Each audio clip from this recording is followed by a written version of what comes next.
ਨਾਮ ਤਤ ਸਭ ਹੀ ਸਿਰ ਜਾਪੈ।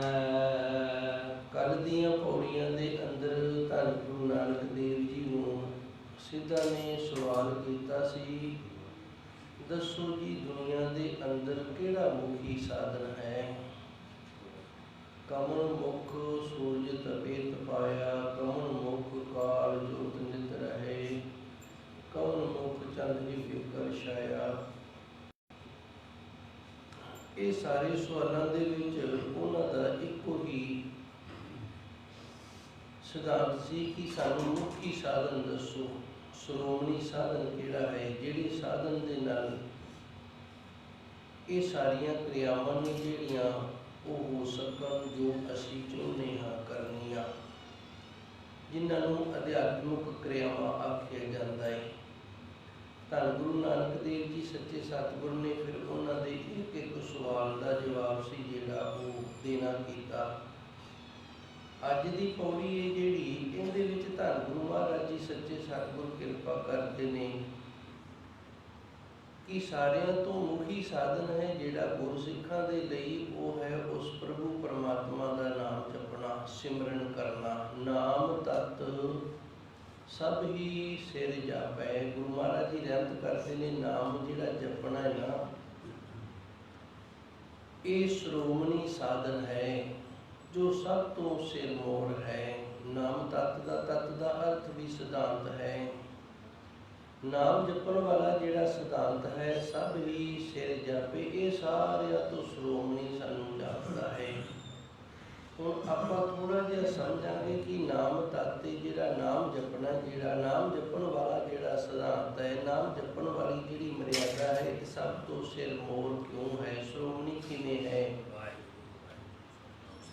ਜਿਤਨੇ ਪ੍ਰਕਾਰ ਦੇ ਅਸੀਂ ਫੁੱਲ ਵੇਖਦੇ ਹਾਂ, ਸਾਰੇ ਪ੍ਰਕਾਰ ਦੇ ਫੁੱਲਾਂ ਦੇ ਅੰਦਰ ਸੁਗੰਧੀ ਹੈ ਜਿਹੜੀ ਉਹ ਵੱਖੋ ਵੱਖਰੀ ਹੁੰਦੀ ਹੈ। ਹਰ ਇੱਕ ਫੁੱਲ ਦੇ ਵਿੱਚੋਂ ਸੁਗੰਧੀ ਉਸ ਫੁੱਲ ਦੇ ਹਿਸਾਬ ਦੇ ਨਾਲ ਵੱਖੋ ਵੱਖਰੇ ਤਰੀਕਿਆਂ ਦੀ ਸਾਨੂੰ ਪ੍ਰਾਪਤ ਹੁੰਦੀ, ਕੋਈ ਇੱਕ ਪ੍ਰਕਾਰ ਦੀ ਸੁਗੰਧੀ ਨਹੀਂ ਹੈਗੀ। ਇਸੇ ਤਰ੍ਹਾਂ ਹਰ ਇੱਕ ਮਨੁੱਖ ਜਿਹੜਾ, ਇਹਦੇ ਅੰਦਰ ਜੋ ਬੁੱਧੀ ਹੈ, ਜਿਸ ਨੂੰ ਅਸੀਂ ਦਿਮਾਗ ਆਖ ਦਿੰਦੇ ਹਾਂ, ਇਹ ਬੁੱਧੀ ਜਿਹੜੀ, ਇਹ ਵੀ ਸਾਡੀ ਸਾਰਿਆਂ ਦੀ ਵੱਖੋ ਵੱਖਰੀ ਹੈ। ਸਾਡੀ ਸਾਰਿਆਂ ਦੀ ਬੁੱਧੀ ਜਿਹੜੀ ਇਹ ਵੱਖੋ ਵੱਖਰੀ ਹੈ, ਇੱਕ ਨਾਲ ਦੀ ਬੁੱਧੀ ਨਹੀਂ। ਜਿਵੇਂ ਫੁੱਲ ਦੀ ਸੁਗੰਧੀ ਤੋਂ ਉਸ ਦਾ ਪਤਾ ਲੱਗ ਜਾਂਦਾ ਹੈ ਕਿ ਇਸ ਫੁੱਲ ਦੇ ਵਿੱਚ ਇਸ ਪ੍ਰਕਾਰ ਦੀ ਸੁਗੰਧੀ ਹੈ, ਉਸੇ ਤਰ੍ਹਾਂ ਬੁੱਧੀ ਦੇ ਵਿੱਚੋਂ ਉਤਪੰਨ ਹੋਏ ਫੁਰਨੇ ਤੋਂ ਇਹ ਪਤਾ ਲੱਗ ਜਾਂਦਾ ਹੈ ਕਿ ਇਸ ਮਨੁੱਖ ਦਾ ਅੰਦਰ ਜਿਹੜਾ ਬੁੱਧੀ ਦੇ ਵਿੱਚ ਗਿਆਨ ਹੈ ਉਹ ਕਿਸ ਪ੍ਰਕਾਰ ਦਾ ਹੈ। ਮੈਂ ਯਤਨ ਤਾਂ ਕਰਾਂਗਾ ਗੱਲ ਦੀ ਸਮਝ ਆ ਜਾਵੇ, ਪਰ ਹੈ ਬੜੀ ਥੋੜ੍ਹੀ ਜਿਹੀ ਮਹਿੰਗੀ ਹੈ, ਸਮਝਣ ਦੇ ਵਿੱਚ ਥੋੜ੍ਹਾ ਜਿਹਾ ਸਾਨੂੰ ਯਤਨ ਕਰਨਾ ਪਏਗਾ, ਫਿਰ ਸਮਝ ਆ ਜਾਵੇਗੀ। ਨਾਮ ਤਤ ਸਭ ਹੀ ਸਿਰ ਜਾਪੇ। ਗੁਰੂ ਮਹਾਰਾਜ ਜੀ ਨੇ ਕਿਹਾ ਨਾਮ ਜਿਹੜਾ ਇਹ ਸਾਰਿਆਂ ਤੋਂ ਸ਼੍ਰੋਮਣੀ ਹੈ। ਨਾਮ ਸਾਰਿਆਂ ਤੋਂ ਕਿਉਂ ਸ਼੍ਰੋਮਣੀ ਹੈ? ਧੰਨ ਗੁਰੂ ਮਹਾਰਾਜ ਜੀ ਰਹਿਮਤ ਕਰਦੇ ਨੇ, ਭਰੀਏ ਮਤ ਪਾਪਾਂ ਕੈ ਸੰਗ। ਇਹ ਸਾਡੀ ਬੁੱਧੀ ਹੈ ਜਿਹੜੀ, ਮਤ ਹੈ ਜਿਹੜੀ, ਜਦੋਂ ਪਾਪਾਂ ਦੇ ਨਾਲ ਭਰ ਜਾਂਦੀ ਹੈ ਨਾ, ਫਿਰ ਇਸ ਦੇ ਵਿੱਚੋਂ ਵੀ ਸੁਗੰਧੀ ਪਾਪਾਂ ਵਾਲੀ ਹੀ ਆਉਣ ਲੱਗ ਜਾਂਦੀ ਹੈ। ਫਿਰ ਇਹ ਪਾਪਾਂ ਵਾਲੀ ਜਿਹੜੀ ਅੰਦਰੋਂ ਸੁਗੰਧੀ, ਇਹਨੂੰ ਖਤਮ ਕਿਵੇਂ ਕੀਤਾ ਜਾਵੇ? ਧੋਪੈ ਨਾਵੈ ਕੇ ਰੰਗ। ਨਾਮ ਜਪਣਾ ਸ਼ੁਰੂ ਕਰ ਦਈਏ, ਪਾਪ ਅੰਦਰੋਂ ਧੁੱਪ ਜਾਣਗੇ, ਤੇ ਜਿਹੜੀ ਉਹ ਪਾਪਾਂ ਵਾਲੀ ਸੁਗੰਧੀ ਅੰਦਰੋਂ ਆਉਂਦੀ ਹੈ ਉਹ ਆਉਣੀ ਬੰਦ ਹੋ ਜਾਏਗੀ। ਸਾਡੇ ਜਿਹੜਾ ਦਿਮਾਗ ਹੈ, ਇਸ ਦੇ ਅੰਦਰ ਜੋ ਕੁਝ ਵੀ ਭਰਿਆ ਹੈ, ਉਸ ਨੂੰ ਇਹ ਪ੍ਰਗਟ ਜ਼ਬਾਨ ਦੇ ਰਾਹੀਂ ਕਰਦਾ ਹੈ, ਸਰੀਰ ਦੇ ਰਾਹੀਂ ਕਰਦਾ ਹੈ। ਸਰੀਰ ਦੇ 10 ਇੰਦਰੀ ਨੇ, ਇਹ 10 ਇੰਦਰੀਆਂ ਦੇ ਰਾਹੀਂ ਦਿਮਾਗ ਦੇ ਅੰਦਰ ਜੋ ਭਰਿਆ ਹੈ ਨਾ, ਉਹ ਪ੍ਰਗਟ ਕਰਦਾ ਹੈ। ਫੁੱਲ ਜਿਹੜਾ, ਉਹਦੀ ਸੁਗੰਧੀ ਪੰਖੜੀਆਂ 'ਚੋਂ ਆਉਂਦੀ ਹੈ। ਜਿਵੇਂ ਫੁੱਲ ਆਪਣੀ ਸੁਗੰਧੀ ਨੂੰ ਪੰਖੜੀਆਂ ਦੇ ਰਾਹੀਂ ਪ੍ਰਗਟ ਕਰਦਾ ਹੈ ਤੇ ਸਾਡੀ ਨਾਸਿਕਾ ਤੱਕ ਆਉਂਦੀ, ਅਸੀਂ ਸੁੰਘਦੇ ਹਾਂ, ਉਸ ਦਾ ਆਨੰਦ ਮਾਣਦੇ ਹਾਂ। ਉਸੇ ਤਰ੍ਹਾਂ ਦਿਮਾਗ ਇਹ ਜਿਹੜਾ ਇਹ ਮੂਲ ਹੈ, ਇਸ ਦੇ ਵਿੱਚ ਜਿਸ ਪ੍ਰਕਾਰ ਦਾ ਜੋ ਭਰਿਆ ਹੈ ਉਹ ਸਾਡੇ 10 ਦੇ 10 ਇੰਦਰੀ ਨੇ, ਇਹਨਾਂ ਦੇ ਨਾਲ ਬਾਹਰ ਪ੍ਰਗਟ ਹੁੰਦਾ ਹੈ। ਤੇ ਪ੍ਰਗਟ ਕਿਵੇਂ ਹੁੰਦਾ ਹੈ? ਜਦੋਂ ਸਾਡੇ ਦਿਮਾਗ ਦੇ ਵਿੱਚ ਕੋਈ ਖਿਆਲ ਆਉਂਦਾ ਹੈ ਉਸ ਨੂੰ ਫੁਰਨਾ ਆਖਿਆ ਜਾਂਦਾ ਹੈ। ਤੇ ਫੁਰਨਾ ਦਾ ਅਰਥ ਹੁੰਦਾ ਬਦਲਾਵ। ਜਿਵੇਂ ਸਾਡੀ ਮੱਝ ਖੁਰਲੀ ਤੇ ਹੋਵੇ ਤੇ ਅਸੀਂ ਜਵਾਕਾਂ ਨੂੰ ਕਹਿ ਦਿੰਦੇ ਇਹਨੂੰ ਫੋਰ ਦੇ, ਪਾਵੇ ਤੋਂ ਪਰੇ ਕਰ ਦੇ। ਫੁਰਨਾ ਫੁਰਨ ਦਾ ਨਾਂ ਹੈ ਤੇ ਇਹਦਾ ਅਰਥ ਹੁੰਦਾ ਹੈ ਬਦਲਾਵ ਆਉਣਾ। ਭਾਈ ਇਹਨੂੰ ਬਦਲ ਦੇ, ਕਿੱਲਾ ਬਦਲ ਦੇ, ਫੋਰ ਦੇ ਇਹਨੂੰ। ਦਿਮਾਗ ਦੇ ਅੰਦਰ ਜੋ ਹਰਕਤ ਚੱਲਦੀ ਹੈ ਉਹ ਫਿਰ ਉਹ ਫੁਰਨਾ ਬਣਦੀ ਹੈ।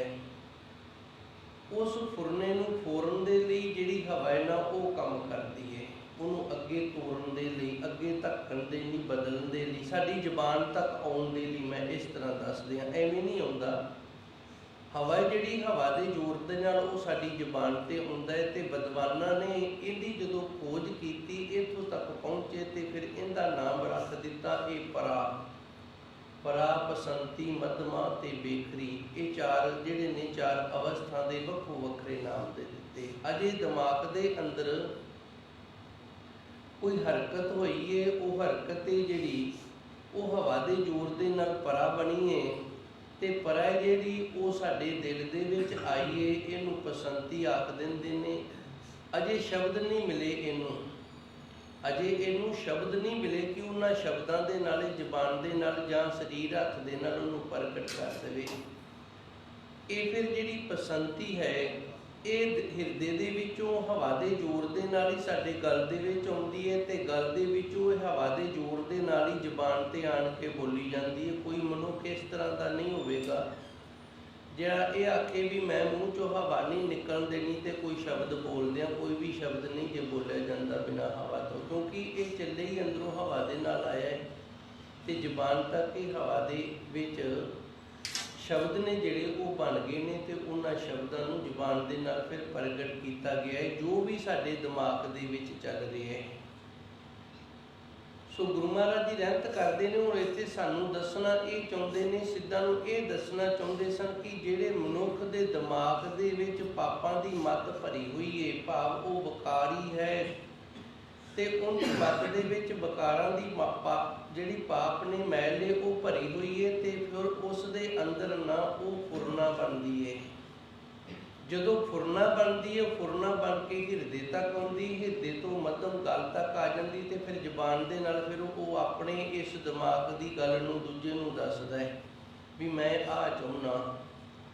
ਜੇ ਉਹ ਜ਼ੁਬਾਨ ਦੇ ਨਾਲ ਨਹੀਂ ਬੋਲਦਾ, ਖਿਆਲ ਇਸੇ ਤਰ੍ਹਾਂ ਹੀ ਬਣੇਗਾ। ਫਿਰ ਉਹ ਹੱਥ ਦੇ ਨਾਲ, ਅੱਖ ਦੇ ਨਾਲ, ਪੈਰ ਦੇ ਨਾਲ, ਬੁੱਲ੍ਹਾਂ ਦੇ ਨਾਲ, ਸਰੀਰ ਦੀ ਹੋਰ ਕਿਸੇ ਕਿਰਿਆ ਦੇ ਨਾਲ ਜ਼ਰੂਰ ਵਿਖਾਵਾ ਕਰੇਗਾ ਵੀ ਮੇਰੇ ਦਿਮਾਗ ਦੇ ਵਿੱਚ ਆ ਚੱਲ ਰਿਹਾ ਹੈ। ਆਪਣੇ ਦਿਮਾਗ ਦੀ ਗੱਲ ਨੂੰ ਇਸ ਤਰ੍ਹਾਂ ਪ੍ਰਗਟ, ਅਤੇ ਜੋ ਪ੍ਰਗਟ ਹੋ ਰਿਹਾ ਹੈ ਉਸ ਦੇ ਦਿਮਾਗ ਦੀ ਸਗੰਧੀ ਹੈ। ਜਿਵੇਂ ਫੁੱਲ ਦੇ ਵਿੱਚੋਂ ਸਗੰਧੀ ਆਉਂਦੀ ਹੈ, ਉਸੇ ਤਰ੍ਹਾਂ ਉਸ ਦੇ ਦਿਮਾਗ ਦੇ ਵਿੱਚ ਜੋ ਭਰਿਆ ਹੈ ਨਾ ਉਹ ਹੀ ਬਾਹਰ ਨਿਕਲੇਗਾ। ਆਪ ਜੀ ਨੇ ਵੇਖਿਆ ਹੋਣਾ 10 ਪ੍ਰਾਣੀ ਬੈਠੇ ਹੋਣ ਨਾ, ਉਹਨਾਂ 10 ਦੇ ਵਿੱਚੋਂ 9 ਗੁਰਮੁਖ ਹੋਣ ਅਤੇ ਇੱਕ ਸ਼ਰਾਰਤੀ ਹੋਵੇ ਜਿਹਦੇ ਦਿਮਾਗ ਦੇ ਵਿੱਚ ਸ਼ਰਾਰਤਾਂ ਭਰੀਆਂ ਨੇ, ਤਾਂ ਇੱਕ ਕੋਈ ਨਾ ਕੋਈ ਸ਼ਰਾਰਤ ਜ਼ਰੂਰ ਕਰੇਗਾ। ਹੁਣ ਵਿਚਾਰਾ ਕਰੇ ਕਿ ਉਹਦੇ ਦਿਮਾਗ ਦੇ ਵਿੱਚ ਭਰੇ ਹੀ ਉਹ ਹੈ।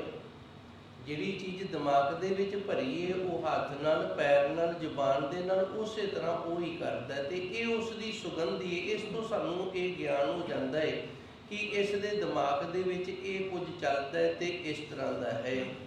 ਨਾਮ ਤਤ ਸਭ ਹੀ ਸਿਰ ਜਾਪੇ, ਤਾਂ ਤੇ ਗੁਰੂ ਮਹਾਰਾਜ ਜੀ ਰਹਿਮਤ ਕਰਦੇ ਨੇ। ਨਾਮ ਹੈ ਨਾ ਜਿਹੜਾ, ਇਹ ਸਾਰੇ ਸਿਧਾਂਤ ਜਿਤਨੇ ਵੀ ਨੇ ਸਾਰਿਆਂ ਤੋਂ ਸ਼੍ਰੋਮਣੀ ਹੈ, ਸਾਰਿਆਂ ਤੋਂ ਮੁਖੀ ਹੈ, ਕਿਉਂਕਿ ਨਾਮ ਦੇ ਜਪਣ ਦੇ ਨਾਲ ਭਰੀਏ ਮਤ ਪਾਪਾਂ ਕੇ ਸੰਗ। ਮਤ ਦੇ ਵਿੱਚ ਪਾਪ ਭਰੇ ਹੋਣ ਤੇ ਫਿਰ ਮਨੁੱਖ ਜਿਹੜਾ ਉਹਦੇ ਅੰਦਰ ਫੁਰਨੇ ਪਾਪ ਕਰਨ ਵਾਲੇ ਬਣਦੇ ਨੇ, ਨਾਮ ਜਪਣ ਵਾਲੇ ਨਹੀਂ ਬਣਦੇ, ਸਿਮਰਨ ਕਰਨ ਵਾਲੇ ਨਹੀਂ ਬਣਦੇ, ਕਿਸੇ ਦਾ ਭਲਾ ਕਰਨ ਵਾਲੇ ਨਹੀਂ ਬਣਦੇ। ਉਹਦੇ ਅੰਦਰ ਜਿਹੜੇ ਫੁਰਨੇ ਚੱਲਣਗੇ ਨਾ, ਅੰਦਰੋਂ ਜਿਹੜਾ ਫੁਰਦਾ ਰਹੇਗਾ, ਅੰਦਰ ਜਿਹੜਾ ਬਦਲਾਵ ਹੁੰਦਾ ਰਹੇਗਾ ਉਹ ਪਾਪਾਂ ਵਾਲੇ ਹੋਏਗਾ।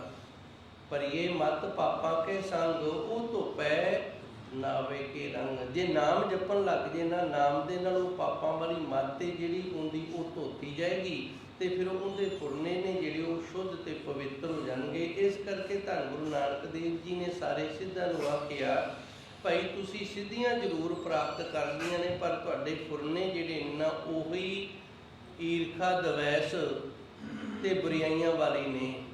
ਇਹਨਾਂ ਨੂੰ ਨਾਮ ਦੀ ਕਮਾਈ ਦੇ ਨਾਲ ਤੁਸੀਂ ਧੋਣਾ ਕਰੋ। ਜਦੋਂ ਇਹ ਗੰਦਗੀ ਅੰਦਰੋਂ ਧੁੱਪ ਜਾਵੇਗੀ ਤੇ ਫਿਰ ਨਾਮ ਵਾਲੀ ਸੁਗੰਧੀ ਹੈ ਜਿਹੜੀ ਉਹ ਤੁਹਾਡੇ ਅੰਦਰ ਆਏਗੀ। ਇਸ ਲਈ ਸਾਰਿਆਂ ਤੋਂ ਮੁਖੀ ਸਿਧਾਂਤ ਹੈ ਜਿਹੜਾ ਕੇਵਲ ਤੇ ਕੇਵਲ ਇੱਕੋ ਸਿਧਾਂਤ ਹੈ, ਉਹ ਸਿਧਾਂਤ ਹੈ ਉਸ ਅਕਾਲ ਪੁਰਖ ਵਾਹਿਗੁਰੂ ਦਾ ਨਾਮ ਜਪ ਲੈਣਾ ਜੀ। ਬਿਨ ਨਾਵੈ ਸੁਖ ਕਾਲ ਸੰਤਾਪੈ। ਜੇ ਨਾਮ ਨਹੀਂ ਜਪਦੇ ਤੇ ਫਿਰ ਸਮੇਂ ਨੇ ਦੁੱਖ ਦੇਣਾ, ਕਿਉਂਕਿ ਫੁਰਨੇ ਸਮੇਂ ਦੇ ਨਾਲ ਚੱਲਦੇ ਨੇ।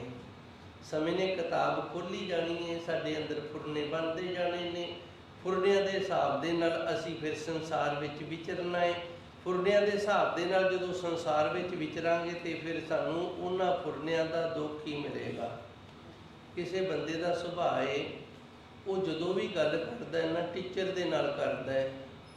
ਨਹੀਂ ਉਹਨੇ ਵੱਡਾ ਵੇਖਣਾ, ਨਹੀਂ ਉਹਨੇ ਛੋਟਾ ਵੇਖਣਾ, ਨਹੀਂ ਉਹਨੇ ਸਿਆਣਾ ਵੇਖਣਾ, ਨਹੀਂ ਉਹਨੇ ਨਿਆਣਾ ਵੇਖਣਾ। ਉਹਨੇ ਆਪਣੇ ਫੁਰਨਿਆਂ ਦੇ ਅਨੁਸਾਰ ਅੰਦਰ ਬੁੱਧੀ ਦੇ ਹਿਸਾਬ ਦੇ ਨਾਲ ਗੱਲ ਹੈ ਜਿਹੜੀ ਸ਼ਰਾਰਤ ਦੇ ਨਾਲ ਹੀ ਕਰਨੀ ਹੈ, ਟੀਚਰ ਦੇ ਨਾਲ ਹੀ ਕਰਨੀ ਹੈ। ਤੇ ਕਈ ਵਾਰੀ ਨਾ ਇਹ ਸੁਭਾਅ ਜਦੋਂ ਇਸ ਤਰ੍ਹਾਂ ਬਣ ਜਾਂਦਾ ਹੈ ਨਾ ਤੇ ਫਿਰ ਕਿਸੇ ਧੀ ਭੈਣ ਨੂੰ ਕੁਝ ਇਸ ਤਰ੍ਹਾਂ ਦੇ ਲਿਬਾਸ ਬੋਲੇ ਜਾਂਦੇ ਨੇ ਤੇ ਫਿਰ ਉੱਥੇ ਫਿਰ ਬੜਾ ਵੱਡਾ ਦੁੱਖ ਖੜਾ ਹੋ ਜਾਂਦਾ ਹੈ। ਤੇ ਜੇ ਨਾਮ ਦੀ ਕਮਾਈ ਬੰਦਗੀ ਸਿਮਰਨ ਵਾਲਾ ਹੋਵੇ ਤੇ ਇਹ ਗੰਦਾ ਸੁਭਾਅ ਜਿਹੜਾ ਅੰਦਰੋਂ ਧੋਤਾ ਜਾਵੇ, ਸਾਫ਼ ਹੋ ਜਾਵੇ ਤੇ ਫਿਰ ਗੁਰੂ ਕਿਰਪਾ ਕਰਦਾ। ਕਾਲ ਇਹਨਾਂ ਜਿਹੜਾ ਉਹ ਵਿਚਾਰਾ ਕਿਤਾਬ ਬੰਦ ਕਰਕੇ ਬਹਿ ਜਾਏਗਾ ਵੀ ਇਹਨੇ ਤਾਂ ਸਾਰਾ ਕੁਝ ਧੋ ਹੀ ਦਿੱਤਾ ਤੇ ਮੈਂ ਇਹਨੂੰ ਕੀ ਸੰਤਾਪ ਦਿਆਂ ਹੁਣ, ਕਿਉਂਕਿ ਕਾਲ ਨੇ ਸਾਨੂੰ ਸਮੇਂ ਦੇ ਅਨੁਸਾਰ ਸਜ਼ਾ ਦੇਣੀ ਹੈ ਨਾ। ਜਿਵੇਂ ਮਾਸਟਰ ਨੇ ਕਿਹਾ ਵੀ ਤੁਸੀਂ ਆਹ ਕੰਮ ਕਰਕੇ ਲੈ ਕੇ ਆਉਣਾ ਹੈ, ਬੱਚੇ ਨਹੀਂ ਕਰਕੇ ਲੈ ਕੇ ਆਏ ਤੇ ਜਦੋਂ ਉਹਦਾ ਪੀਰੀਅਡ ਆ ਗਿਆ ਉਹਨੇ ਉਦੋਂ ਹੀ ਉਸ ਸਮੇਂ ਦੇ ਵਿੱਚ ਉਹਨਾਂ ਨੂੰ ਉਹਦੀ ਪਨਿਸ਼ਮੈਂਟ ਮਿਲਣੀ। ਉਦੋਂ ਪਹਿਲਾਂ ਨਹੀਂ ਦੇ ਸਕਦਾ, ਕਿਸੇ ਹੋਰ ਦਾ ਸਮਾਂ ਚੱਲ ਰਿਹਾ, ਉਹ ਸਮਾਂ ਨਹੀਂ ਆਇਆ। ਜਦੋਂ ਉਹ ਸਮਾਂ ਆ ਗਿਆ ਉਸੇ ਤਰ੍ਹਾਂ ਸਮਾਂ ਜਿਹੜਾ ਇਹ ਸਾਨੂੰ ਸੰਤਾਪ ਦਿੰਦਾ ਹੈ। ਸਮਾਂ ਜਿਹੜਾ ਇਹ ਸਾਨੂੰ ਸੰਤਾਪ ਦਿੰਦਾ ਤੇ ਸਮਾਂ ਸੰਤਾਪ ਕਦੋਂ ਤੱਕ ਦਿੰਦਾ? ਜਦੋਂ ਤੱਕ ਸਾਡੇ ਅੰਦਰ ਬੁੱਧੀ ਦੇ ਵਿੱਚ ਪਾਪ ਭਰਿਆ ਹੋਇਆ ਹੈ। ਸਾਡੇ ਅੰਦਰੋਂ ਜਿਹੜੇ ਫੁਰਨੇ ਨੇ ਉਹ ਉਸੇ ਤਰ੍ਹਾਂ ਸਮੇਂ ਦੇ ਹਿਸਾਬ ਦੇ ਨਾਲ ਚੱਲ ਰਹੇ ਨੇ ਤੇ ਸਮਾਂ ਬੜਾ ਖੁਸ਼ ਹੈ ਵੀ ਹਾਂ ਮੇਰੇ ਅਕੋਰਡਿੰਗ ਚੱਲ ਰਿਹਾ। ਕਿਉਂਕਿ ਜਦੋਂ ਆਪਾਂ ਕਿਸੇ ਦੇ ਅਕੋਰਡਿੰਗ ਚੱਲਦੇ ਹਾਂ ਨਾ, ਭਾਵੇਂ ਸੱਚੇ ਹਾਂ ਤੇ ਭਾਵੇਂ ਝੂਠੇ, ਅਗਲਾ ਬੜਾ ਖੁਸ਼ ਹੋ ਜਾਂਦਾ ਹੈ। ਬਿਨ ਨਾਵੇ ਦੁੱਖ ਕਾਲ ਸੰਤਾਪੇ। ਨਾਮ ਜਪਣ ਤੋਂ ਬਿਨਾ ਜਿਹੜਾ ਕਾਲ ਦਾ ਸੰਤਾਪ ਹੈ ਨਾ, ਦੁੱਖ ਦੇਣ ਵਾਲਾ ਜਿਹੜਾ ਕਾਲ ਦਾ ਦੁੱਖ ਸਾਨੂੰ ਸਤਾਉਂਦਾ ਹੈ ਨਾ ਭਾਈ, ਉਹਨੇ ਸਤਾਉਂਦੇ ਹੀ ਰਹਿਣਾ ਹੈ ਜੀ। ਤਤੋ ਤਤ ਮਿਲੈ ਮਨ ਮਨ। ਸਾਨੂੰ ਰਹਿਮਤ ਕਰਦੇ ਨੇ ਕਿ ਜੇ ਨਾਮ ਤਤ ਦੇ ਨਾਲ, ਤਤੋ ਤਤ ਦਾ ਅਰਥ ਹੈ ਨਾਮ ਤੇ ਨਾਮੀ, ਇਹ ਦੋ ਹੁੰਦੇ ਨੇ। ਇੱਕ ਨਾਮ ਹੁੰਦਾ ਹੈ, ਇੱਕ ਹੁੰਦਾ ਨਾਮੀ। ਨਾਮੀ ਕਹਿੰਦੇ ਨੇ ਨਾਮ ਜਪਣ ਵਾਲੇ ਨੂੰ, ਤੇ ਨਾਮ ਹੈ ਜਿਹੜਾ ਇਹ ਸਾਨੂੰ ਗੁਰੂ ਤੋਂ ਪ੍ਰਾਪਤ ਹੁੰਦਾ ਹੈ। ਤਤੋ ਤਤ ਮਿਲੇ, ਜਦੋਂ ਨਾਮ ਤੇ ਨਾਮੀ ਇੱਕ ਹੋ ਜਾਂਦੇ ਨੇ, ਤਤੋ ਤਤ ਮਿਲੇ, ਤਤ ਦੇ ਨਾਲ ਤਤ ਮਿਲ ਜਾਵੇ, ਤਤ ਦੇ ਨਾਲ ਤਤ ਮਿਲ ਜਾਵੇ, ਪਾਣੀ ਦੇ ਨਾਲ ਪਾਣੀ ਮਿਲ ਜਾਵੇ ਤੇ ਇੱਕ ਹੋ ਜਾਣਗੇ। ਤਤੋ ਤਤ ਮਿਲੇ, ਨਾਮ ਦੇ ਨਾਲ ਜਦੋਂ ਨਾਮ ਵਾਲਾ ਨਾਮੀ ਮਿਲ ਜਾਂਦਾ ਹੈ, ਮਨ ਮੰਨੇ ਤੇ ਫਿਰ ਇਹ ਮਨ ਹੈ ਨਾ ਜਿਹੜਾ ਉਸ ਪ੍ਰਭੂ ਪਰਮਾਤਮਾ ਦੇ ਚਰਨਾਂ ਦੇ ਵਿੱਚ ਮੰਨਣ ਦੇ ਸਮਰੱਥ ਹੋ ਜਾਂਦਾ ਹੈ। ਉਹ ਪਰਮਾਤਮਾ ਵਾਹਿਗੁਰੂ ਕਿਰਪਾ ਕਰਦਾ ਹੈ, ਫਿਰ ਇਹ ਮਨ ਜਿਹੜਾ ਉਹਦਾ ਹੋ ਜਾਂਦਾ ਹੈ। ਮੈਂ ਇੱਕ ਵਾਰੀ ਥੋੜ੍ਹੀ ਜਿਹੀ ਮਿਹਨਤ ਹੋਰ ਕਰਾਂਗਾ। ਸਿੱਧਾਂ ਨੇ ਸਵਾਲ ਕੀਤੇ ਸਨ ਗੁਰੂ ਮਹਾਰਾਜ ਜੀ ਨੂੰ ਵੱਖੋ ਵੱਖਰੇ ਤਰੀਕਿਆਂ ਦੇ ਨਾਲ ਵੀ ਸਾਨੂੰ ਦੱਸੋ ਕਿਹੜਾ ਮੁਖੀ ਸਿਧਾਂਤ ਹੈ, ਕਿਹੜੇ ਮੁਖੀ ਸਿਧਾਂਤ ਦੇ ਨਾਲ ਅਸੀਂ ਇਹ ਸਾਰਾ ਕੁਝ ਕਰ ਸਕਦੇ ਹਾਂ। ਵੱਖੋ ਵੱਖਰੀਆਂ ਕਿਰਿਆਵਾਂ ਸਨ। ਕਮਲ ਜੋਤ ਜੋ ਕਾਲ ਸੰਘਾਰੇ, ਕਾਲ ਨੂੰ ਮਾਰਨ ਵਾਲਾ ਯੋਧਾ ਕਿਹੜਾ ਹੈ। ਕਮਨ ਬੁੱਧ ਗੁਰਮੁਖ ਪਤ ਰਹੇ, ਕਿਹੜੀ ਬੁੱਧੀ ਹੈ ਅਕਲ ਜਿੰਦੇ ਨਾਲ ਗੁਰਮੁਖ ਆਪਣੀ ਇੱਜ਼ਤ ਲੈ ਕੇ ਦੁਨੀਆ ਦੇ ਉਤੋਂ ਸਤਿਕਾਰ ਦੇ ਨਾਲ ਚਲਾ ਜਾਂਦਾ ਹੈ। ਧੰਨ ਗੁਰੂ ਮਹਾਰਾਜ ਜੀ ਇਹ ਸਾਰੇ ਜਿਤਨੇ ਵੀ ਸਵਾਲ ਨੇ ਇਹਨਾਂ ਦੇ ਵੱਖੋ ਵੱਖਰੇ ਉੱਤਰ ਦਿੱਤੇ ਸਨ ਕੱਲ੍ਹ। ਤੇ ਅੱਜ ਦੀ ਪੌੜੀ ਦੇ ਵਿੱਚ ਸਮੁੱਚਾ ਸਿਧਾਂਤ ਤੇ ਜਿਹੜਾ ਗੁਰਸਿੱਖੀ ਦਾ ਜਿਹੜਾ ਸਿਧਾਂਤ ਹੈ ਉਹ ਦੱਸ ਰਹੇ ਨੇ। ਗੁਰੂ ਮਹਾਰਾਜ ਜੀ ਕਹਿੰਦੇ ਸਾਨੂੰ ਕੁਝ ਵੀ ਵੱਖੋ ਵੱਖਰਾ ਕਰਨ ਦੀ ਲੋੜ ਨਹੀਂ, ਇੱਕੋ ਦੇ ਨਾਲ ਹੀ ਸਾਰਾ ਕੁਝ ਹੋ ਜਾਂਦਾ ਹੈ। ਜਿਵੇਂ ਹਾਥੀ ਦੀ ਪੈੜ ਦੇ ਵਿੱਚ ਬਾਕੀ ਸਾਰੀਆਂ ਪੈੜਾਂ ਆ ਜਾਂਦੀਆਂ ਨੇ, ਕਿਉਂਕਿ ਹਾਥੀ ਦੀ ਪੈੜ ਸਾਰਿਆਂ ਤੋਂ ਵੱਡੀ ਹੁੰਦੀ ਹੈ। ਜਿਵੇਂ ਵੱਡੇ ਬਰਤਨ ਦੇ ਵਿੱਚ ਮਾਈਆਂ ਸਾਰੇ ਬਰਤਨ ਇਕੱਠੇ ਕਰਕੇ ਤੇ ਰਸੋਈ 'ਚ ਲੈ ਜਾਂਦੀਆਂ ਨੇ, ਜਦੋਂ ਮਾਈਆਂ ਭਾਂਡੇ ਮਾਂਜਦੀਆਂ ਨੇ ਨਾ, ਤਾਂ ਇੱਕ ਦਿਨ ਮੈਂ ਵੇਖਿਆ, ਬੜਾ ਮਨ ਖੁਸ਼ ਹੋਇਆ। ਬਾਹਰੋਂ ਸੁੱਕ ਮਾਂਜ ਕੀਤੇ ਬਰਤਨ, ਉਹਨਾਂ ਸਾਰਿਆਂ ਨੂੰ ਟੋਕਰੇ ਦੇ ਵਿੱਚ ਇਕੱਠਾ ਕੀਤਾ, ਚੱਕ ਕੇ ਟੋਕਰਾ ਅੰਦਰ ਰੱਖ ਲਿਆ। ਮੈਂ ਕਿਹਾ ਵੀ ਲੈ, ਮੈਨੂੰ ਇੱਕ ਨੁਕਤਾ ਮਿਲ ਗਿਆ ਹੈ। ਵਾਹਿਗੁਰੂ ਨਾਮ ਦੇ ਵਿੱਚ ਸਾਰੀਆਂ ਦਾਤਾਂ ਇਕੱਠੀਆਂ ਹੋ ਜਾਂਦੀਆਂ ਨੇ। ਸਭ ਤੋਂ ਵੱਡਾ ਇਹ ਟੋਕਰੇ ਦੀ ਤਰ੍ਹਾਂ ਮਹਾਨ ਹੈ। ਧੰਨ ਗੁਰੂ ਮਹਾਰਾਜ ਜੀ ਨੇ ਦੱਸ ਦਿੱਤਾ ਸਿੱਧਾਂ ਨੂੰ ਵੀ ਇਹ ਸਭ ਤੋਂ ਵੱਡਾ ਗੁਣ ਹੈ, ਜਿਹੜਾ ਨਾਮ ਜਪ ਲੈਣਾ ਹੈ। ਨਾਮ ਹੈ ਜਿਹੜਾ ਸਭ ਤੋਂ ਵੱਡਾ ਸਿਧਾਂਤ ਹੈ, ਸਾਰਿਆਂ ਤੋਂ ਸਿਰ ਮੋਹਰ ਹੈ। ਕਿਉਂਕਿ ਨਾਮ ਜਪਣ ਦੇ ਨਾਲ ਹੀ ਜਿਹੜੀ ਸਾਡੀ ਅੰਦਰ ਦੀ ਬੁੱਧੀ ਹੈ, ਜਿਹਦੇ ਵਿੱਚ ਫੁਰਨੇ ਬੁਰਾਈਆਂ ਦੇ ਵਿਕਾਰਾਂ ਦੇ ਆਉਂਦੇ ਨੇ, ਉਹ ਸਾਰੇ ਜਦੋਂ ਅੰਦਰੋਂ ਸਾਫ਼ ਹੋ ਜਾਂਦੇ ਨੇ, ਬੁੱਧੀ ਪਵਿੱਤਰ ਹੋ ਜਾਂਦੀ ਹੈ ਨਾਮ ਜਪ ਕੇ। ਤੇ ਫਿਰ ਭਾਈ ਕਾਲ ਜਿਹੜਾ ਉਹ ਆਪਣੀ ਕਿਤਾਬ ਬੰਦ ਕਰਕੇ ਬਹਿ ਜਾਂਦਾ ਵੀ ਹੁਣ ਮੇਰੇ ਅਕੋਰਡਿੰਗ ਨਹੀਂ ਚੱਲ ਸਕਦਾ ਇਹ, ਕਿਉਂਕਿ ਇਹਦੇ ਅੰਦਰ ਦਾ ਸੁਭਾਅ ਬਦਲ ਗਿਆ ਹੈ। ਤਤੋ ਤਤ ਮਿਲੇ ਮਨ ਮਾਨੇ। ਨਾਮ ਹੈ ਜਿਹੜਾ ਉਹ ਨਾਮੀ ਨੂੰ ਆਪਣੇ ਵਿੱਚ ਅਭੇਦ ਕਰ ਲੈਂਦਾ। ਨਾਮ ਤੇ ਨਾਮ ਜਪਣ ਵਾਲਾ ਇੱਕ ਹੋ ਜਾਂਦੇ ਨੇ। ਮਨ ਮਾਨੇ, ਦੋਵਾਂ ਦਾ ਮਨ ਹੈ ਨਾ ਜਿਹੜਾ, ਭਾਵ ਗੁਰੂ ਦਾ ਤੇ ਗੁਰੂ ਦੇ ਸਿੱਖ ਦਾ ਮਨ ਹੈ ਜਿਹੜਾ, ਮਨ ਹੈ ਇੱਕ ਦੂਜੇ ਦੇ ਵਿੱਚ ਮੰਨ ਜਾਂਦਾ ਹੈ। ਜਿਹਦੇ ਨਾਲ ਸਾਡਾ ਮਨ ਨਾ ਮੰਨਦਾ ਹੋਵੇ, ਉੱਥੇ ਫਿਰ ਇੱਕ ਨਹੀਂ ਹੋਇਆ ਜਾਂਦਾ। ਇਹ ਤਾਂ ਗੱਲ ਹੀ ਬੜੀ ਵੱਡੀ ਹੈ। ਸਾਡਾ ਰੋਟੀ ਖਾਣ ਨੂੰ ਮਨ ਨਾ ਮੰਨੇ ਤੇ ਅਸੀਂ ਖਾ ਨਹੀਂ ਸਕਦੇ, ਰੋਟੀ ਸਾਡੇ ਅੰਦਰ ਨਹੀਂ ਜਾ ਸਕਦੀ। ਜੇ ਕਹਿ ਵੀ ਦੇਵੇ ਨਾ ਵੀ ਛਕ ਲਓ ਪਰਿਵਾਰ, ਤੇ ਕਹਿ ਦਿੱਤਾ ਨਹੀਂ, ਮਨ ਹੀ ਨਹੀਂ ਮੰਨਦਾ। ਗੁਰੂ ਮਹਾਰਾਜ ਜੀ ਰਹਿਮਤ ਕਰਦੇ ਨੇ, ਨਾਮ ਤੇ ਨਾਮੀ ਦਾ ਮਨ ਜਦੋਂ ਮੰਨ ਜਾਂਦਾ ਹੈ, ਗੁਰੂ ਤੇ ਗੁਰੂ ਦੇ ਸਿੱਖ ਦਾ ਮਨ ਇੱਕ ਹੋ ਜਾਂਦਾ ਹੈ। ਗੁਰੂ ਦਾ ਉਪਦੇਸ਼ ਗੁਰਸਿੱਖ ਜਿਹੜਾ ਉਹ ਧਾਰਨ ਕਰਨ ਲੱਗ ਜਾਂਦਾ ਹੈ। ਗੁਰੂ ਦੇ ਉਪਦੇਸ਼ ਦੇ ਅਨੁਸਾਰ ਮਨ ਚੱਲਣ ਲੱਗ ਜਾਂਦਾ ਹੈ। ਨਾਮ ਤੇ ਨਾਮੀ ਨਾਮ ਜਪਦੇ ਹੋਏ ਇੱਕ ਹੋ ਜਾਂਦੇ ਹਨ ਜੀ। ਦੂਜਾ ਜਾਏ ਇਕਟ ਕਰ ਆਨੈ। ਇਹਨਾਂ ਦੇ ਵਿੱਚ ਫਿਰ ਦੂਜਾਪਨ ਨਹੀਂ ਰਹਿੰਦਾ, ਵਖਰੇਵਾ ਨਹੀਂ ਰਹਿੰਦਾ, ਇੱਕੋ ਹੀ ਰੂਪ ਹੋ ਜਾਂਦੇ ਨੇ। ਇਹਨਾਂ ਦੇ ਵਿੱਚ ਫਿਰ ਦੂਜਾਪਨ ਨਹੀਂ ਰਹਿ ਜਾਂਦਾ, ਇੱਕੋ ਹੀ ਰੂਪ ਹੋ ਜਾਂਦੇ ਨੇ। ਜਿਵੇਂ 10ਵੇਂ ਪਾਤਸ਼ਾਹ ਨੇ ਕਹਿ ਦਿੱਤਾ ਸੀ ਨਾ, ਖਾਲਸਾ ਮੇਰੋ ਰੂਪ ਹੈ ਖਾਸ, ਖਾਲਸੇ ਮੈਂ ਹੋ ਕਰੋ ਨਿਵਾਸ। ਭਾਈ ਖਾਲਸਾ ਮੇਰਾ ਖਾਸ ਰੂਪ ਹੈ ਤੇ ਮੇਰਾ ਜਿਹੜਾ ਵਾਸ ਆ ਉਹ ਖਾਲਸੇ ਦੇ ਵਿੱਚ ਹੁਣ ਇੱਕ ਹੋ ਗਿਆ। ਗੁਰੂ ਤੇ ਗੁਰੂ ਦਾ ਸਿੱਖ ਇੱਕ ਹੋ ਗਿਆ। ਕਈ ਵਾਰੀ ਨਾ ਅੰਦਰ ਦੀ ਜਿਹੜੀ ਅਵਸਥਾ ਹੈ ਨਾ ਉਹ ਬਰਾਬਰ ਹੋ ਜਾਂਦੀ ਹੈ ਤੇ ਬਾਹਰੋਂ ਸਰੀਰ ਕਰਕੇ ਨਾ ਥੋੜਾ ਜਿਹਾ ਫਰਕ ਰਹਿ ਜਾਂਦਾ ਹੈ। ਸਰੀਰ ਕਰਕੇ ਜਿਹੜੀਆਂ ਪਦਵੀਆਂ ਨੇ ਨਾ ਉਹ ਵੱਡੀਆਂ ਤੇ ਛੋਟੀਆਂ ਹੋ ਸਕਦੀਆਂ ਨੇ, ਪਰ ਮਨ ਇਹਨਾਂ ਜਿਹੜਾ ਅੰਦਰੋਂ ਅੰਦਰ ਦੀ ਅਵਸਥਾ ਜਿਹੜੀ ਉਹ ਇੱਕ ਹੋ ਜਾਂਦੀ ਹੈ। ਜਿਵੇਂ ਧੰਨ ਗੁਰੂ ਅਮਰਦਾਸ ਜੀ ਤੇ ਭਾਈ ਪਾਰੋ ਜੀ ਦੀ ਹੋ ਗਈ ਸੀ। ਭਾਈ ਪਾਰੋ ਜੀ ਦੀ ਅਵਸਥਾ ਧੰਨ ਗੁਰੂ ਮਹਾਰਾਜ ਜੀ ਗੁਰੂ ਅਮਰਦਾਸ ਜੀ ਵਰਗੀ ਹੋ ਗਈ ਸੀ ਤੇ ਧੰਨ ਗੁਰੂ ਅਮਰਦਾਸ ਜੀ ਨੇ ਭਾਈ ਪਾਰੋ ਨੂੰ ਆਖਿਆ ਸੀ, ਹੁਣ ਤੈਨੂੰ ਸੰਗਤ ਦਾ ਅਸੀਂ ਭਾਰ ਦੇ ਸਕਦੇ ਹਾਂ, ਤੁਸੀਂ ਇਸ ਦੇ ਯੋਗ ਹੋ ਗਏ ਸੀ। ਭਾਈ ਪਾਰੋ ਨੇ ਦੋਵੇਂ ਹੱਥ ਜੋੜ ਕੇ ਗੁਰੂ ਚਰਨਾਂ ਤੇ ਸੀਸ ਰੱਖ ਕੇ ਬੇਨਤੀ ਕੀਤੀ, ਸੱਚੇ ਸਤਿਗੁਰ ਮੈਂ ਇਤਨੇ ਸਮਰੱਥ ਦਾ ਨਹੀਂ ਹੈਗਾ, ਇਤਨੇ ਯੋਗਾ ਨਹੀਂ ਹੈਗਾ ਕਿ ਆਪ ਜੀ ਦੇ ਹੁਕਮ ਨੂੰ ਮੋੜ ਸਕਾਂ, ਪਰ ਮੈਂ ਬੇਨਤੀ ਤਾਂ ਕਰ ਸਕਦਾ ਨਾ। ਗੁਰੂ ਮਹਾਰਾਜ ਜੀ ਕਹਿੰਦੇ ਚੰਗਾ ਫਿਰ ਭਾਈ ਦੱਸ ਕਰ ਬੇਨਤੀ ਕੀ ਕਰਦਾ। ਕਹਿੰਦਾ ਸੱਚੇ ਸਤਿਗੁਰ ਮੈਂ ਸਿੱਖੀ ਦਾ ਜੀਵਨ ਜਿਉਂ ਕੇ ਹੀ ਇਸ ਦੁਨੀਆ ਤੋਂ ਜਾਣਾ ਚਾਹੁੰਦਾ, ਗੁਰੂ ਬਣ ਕੇ ਨਹੀਂ। ਤੇ ਧੰਨ ਗੁਰੂ ਮਹਾਰਾਜ ਜੀ ਨੇ ਕਿਹਾ ਸੀ ਚੰਗਾ ਫਿਰ ਹੁਣ ਤੂੰ ਸਰੀਰ ਛੱਡ ਦੇ ਜਾ ਕੇ। ਤੇ ਭਾਈ ਪਾਰੂ ਜੀ ਨੇ ਨਾ ਡੱਲੇ ਪਿੰਡ ਜਾ ਕੇ ਸਰੀਰ ਛੱਡ ਦਿੱਤਾ ਸੀ।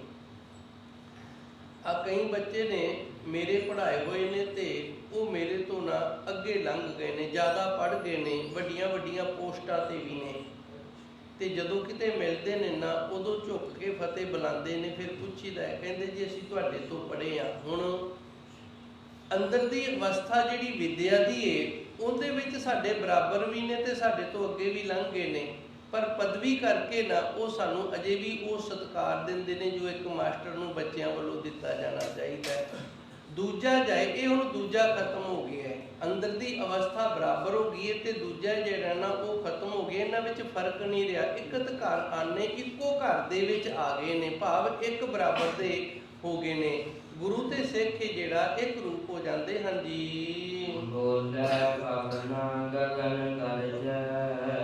ਇਹ ਜਿਹੜੀ ਤੋਕੇ ਨਾ ਇਹਦਾ ਅਰਥ ਮੈਂ ਆਪ ਜੀ ਨੂੰ ਸਭ ਤੋਂ ਪਹਿਲੂ ਦੱਸ ਦਿੱਤਾ ਸੀ, ਜੋ ਆਪ ਜੀ ਨੂੰ ਦੱਸਿਆ ਸੀ ਨਾ ਵੀ ਪਵਨ ਦੇ ਨਾਲ ਹੀ ਸਾਡੇ ਤੋਂ ਬੋਲਿਆ ਜਾਂਦਾ ਹੈ। ਦਿਮਾਗ ਦੇ ਵਿੱਚ ਜੋ ਗੱਲ ਚੱਲਦੀ ਹੈ ਉਹਨੂੰ ਹਵਾ ਜਿਹੜੀ ਹੈ ਉਹ ਜ਼ੋਰ ਦੇ ਨਾਲ ਬਾਹਰ ਕੱਢਦੀ ਹੈ ਤੇ ਜਿਵੇਂ ਜਿਵੇਂ ਹਵਾ ਦੇ ਜ਼ੋਰ ਦੇ ਨਾਲ ਉਹ ਬਾਹਰ ਆਉਂਦੀ ਹੈ ਨਾ, ਬੈਟਰੀ ਬਾਣੀ ਬਣ ਕੇ ਸਾਡੀ ਜ਼ੁਬਾਨ ਤੇ ਆਣ ਕੇ ਸ਼ਬਦ ਬਣ ਜਾਂਦੇ ਨੇ। ਹੁਣ ਗੁਰੂ ਮਹਾਰਾਜ ਜੀ ਨੇ ਇੱਥੇ ਸਾਨੂੰ ਇਹ ਦੱਸਿਆ ਕਿ ਜੇ ਸਾਡੇ ਅੰਦਰ ਸ਼ੁੱਧਤਾਈ ਹੋ ਜਾਵੇ, ਨਾਮ ਜਪਦਿਆਂ ਦੀ ਬੋਲੇ ਪਵਣਾ, ਤੇ ਫਿਰ ਜਦੋਂ ਅੰਦਰੋਂ ਪਵਨ ਦੇ ਜ਼ੋਰ ਦੇ ਨਾਲ ਫੁਰਨਾ ਉੱਠੇਗਾ ਨਾ, ਤੇ ਅਸੀਂ ਬੋਲਾਂਗੇ, ਫਿਰ ਪਰਮਾਤਮਾ ਦਾ ਨਾਮ ਹੀ ਬੋਲਾਂਗੇ, ਵਾਹਿਗੁਰੂ ਹੀ ਸਾਡੇ ਅੰਦਰੋਂ ਨਿਕਲੇਗਾ। ਗਗਨ ਗਰਜੇ, ਤੇ ਫਿਰ 10ਵਾਂ ਦਵਾਰ, ਗਗਨ ਆਖਿਆ ਜਾਂਦਾ 10ਵੇਂ ਦਵਾਰ ਨੂੰ, ਫਿਰ ਸਾਡਾ 10ਵਾਂ ਦਵਾਰ ਖੁੱਲ ਜਾਏਗਾ। ਗਰਜੇ ਦਾ ਅਰਥ ਹੈ ਅਨਾਹਦ ਧੁਨ, ਤੇ ਫਿਰ ਉਹਦੇ ਵਿੱਚ ਨਾ ਸਾਡੀ ਜੋ ਅਣਹਦ ਧੁਨ ਉਹਨੂੰ ਅਸੀਂ ਸੁਣ ਸਕਦੇ ਹਾਂ ਜੀ।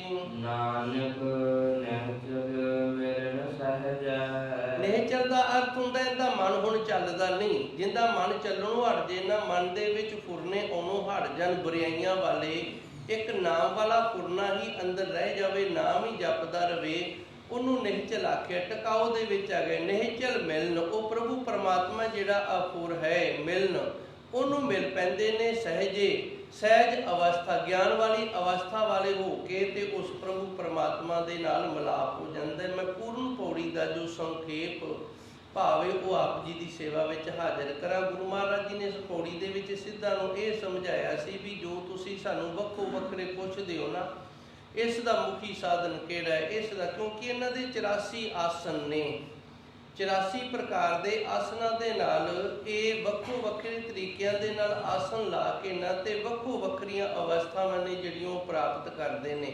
ਉਹਨਾਂ ਦੇ ਅੰਦਰ ਹੁਣ ਬੁੱਧੀ ਦੇ ਵਿੱਚ ਜੋ ਕੁਝ ਸੀਗਾ, ਸਵਾਲ ਵੀ ਉਸ ਤਰ੍ਹਾਂ ਦੇ ਉਹਨਾਂ ਨੇ ਕਰਨੇ ਨੇ। ਧੰਨ ਗੁਰੂ ਮਹਾਰਾਜ ਜੀ ਨੇ ਉੱਥੇ ਉਹਨਾਂ ਦੇ ਸਵਾਲਾਂ ਦੇ ਜਵਾਬ ਸਨ ਜਿਹੜੇ ਉਹ ਉਸ ਹਿਸਾਬ ਨਾਲ ਦਿੱਤੇ। ਤੇ ਇਸ ਪੌੜੀ ਦੇ ਵਿੱਚ ਗੁਰੂ ਮਹਾਰਾਜ ਜੀ ਨੇ ਕਿਰਪਾ ਕੀਤੀ, ਇਹਨਾਂ ਸਾਰਿਆਂ ਨੂੰ ਆਖ ਦਿੱਤਾ ਵੀ ਤੁਸੀਂ ਆ ਵੱਖੋ ਵੱਖਰੇ ਝੰਜੇਲੇ ਨੇ ਨਾ ਜਿਹੜੇ, ਇਹਨਾਂ ਵਿੱਚੋਂ ਨਿਕਲ ਜਾਓ, ਕੇਵਲ ਨਾਮ ਜਪਣਾ ਸ਼ੁਰੂ ਕਰ ਦਿਓ। ਨਾਮ ਜਪਦਿਆਂ ਸਾਡੀ ਬੁੱਧੀ ਪਵਿੱਤਰ ਹੋ ਜਾਂਦੀ ਹੈ। ਜਦੋਂ ਬੁੱਧੀ ਪਵਿੱਤਰ ਹੋ ਜਾਂਦੀ ਹੈ ਤੇ ਫਿਰ ਮਨ ਦੇ ਵਿੱਚ ਜਿਹੜੀਆਂ ਬੁਰਾਈਆਂ ਹੁੰਦੀਆਂ ਨੇ, ਬੁੱਧੀ ਦੇ ਵਿੱਚ ਜਿਹੜੀਆਂ ਬੁਰਾਈਆਂ ਹੁੰਦੀਆਂ ਨੇ, ਉਹਨਾਂ ਦੇ ਫੁਰਨੇ ਨਹੀਂ ਬਣਦੇ। ਜਦੋਂ ਫੁਰਨੇ ਨਹੀਂ ਬਣਦੇ, ਸੁਭਾਅ ਸ਼ੁੱਧ ਪਵਿੱਤਰ ਹੋ ਗਿਆ, ਤੇ ਫਿਰ ਕਾਲ ਦੀ ਕੀ ਜ਼ਰੂਰਤ ਹੈ ਸਾਨੂੰ ਸੰਤਾਪ ਦੇ ਜਾਵੇ। ਸਮਾਂ ਆਪਣੀ ਕਿਤਾਬ ਚੱਕ ਕੇ ਤੁਰਿਆ ਫਿਰੇ, ਪਰ ਉਸ ਅਕੋਰਡਿੰਗ ਸਾਨੂੰ ਇਹ ਸਜ਼ਾ ਨਹੀਂ ਦੇ ਸਕਦਾ।